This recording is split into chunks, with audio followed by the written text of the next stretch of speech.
Et si, à partir de maintenant, tout devenait immortel? Les humains ne mourraient plus, les animaux ne mourraient plus, les arbres ne mourraient plus, et les bactéries ne disparaîtraient plus. La première réaction de beaucoup de gens serait sûrement: le monde ne serait-il pas surpeuplé, et la nourriture ne manquerait-elle pas? Mais dans un monde sans mort, la véritable horreur ne vient pas de là, elle commence dans les moindres détails de notre propre corps.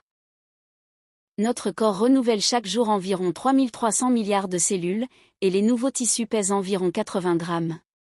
Normalement, les cellules vieillissantes ou endommagées meurent naturellement par apoptose. Mais si rien ne mourait, ce processus s'arrêterait complètement. Le poids moyen d'un adulte est d'environ 70 kg.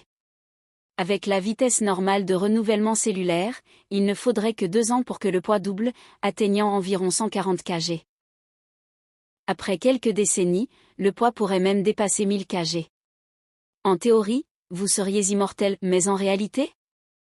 Vous seriez comme affalé dans un fauteuil, incapable de bouger. Votre poids deviendrait de plus en plus lourd, vos mouvements de plus en plus lents, jusqu'à ce que votre squelette ne puisse plus supporter la masse de votre corps. Vous vous enfonceriez lentement dans votre propre chair, piégé dans ce corps vivant en expansion constante, incapable de bouger. C'est la déformation physique de l'être humain.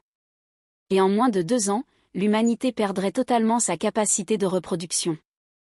Même avant que les visages de chacun ne deviennent méconnaissables. Nous ne pourrions plus avoir d'enfants. Au fond, la surpopulation due à la reproduction n'a jamais été le vrai problème. Ce même destin frapperait tous les êtres vivants sur Terre. En quelques mois seulement, les animaux terrestres se transformeraient en masse de chair immobile. Les eaux deviendraient alors extrêmement étranges. Quant aux bactéries et au phytoplancton, leur population peut doubler en moins d'une journée. S'ils ne mouraient jamais, leur reproduction exploserait de façon exponentielle. En théorie, après environ 71 duplications, la biomasse qu'ils formeraient pourrait remplir entièrement les 1,35 milliard de kilomètres cubes des océans de la Terre.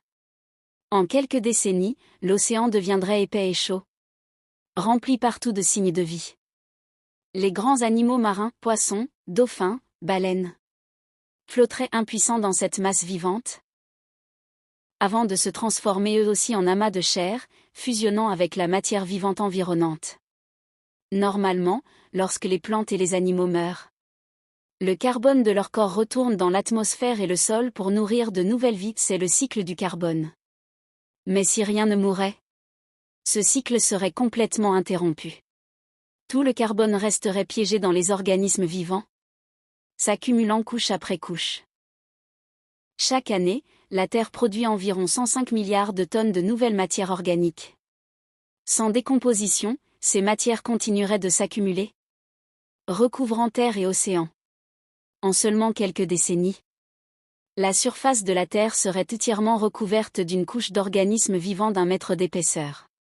Et ce ne serait que le début. Après quelques siècles, les forêts,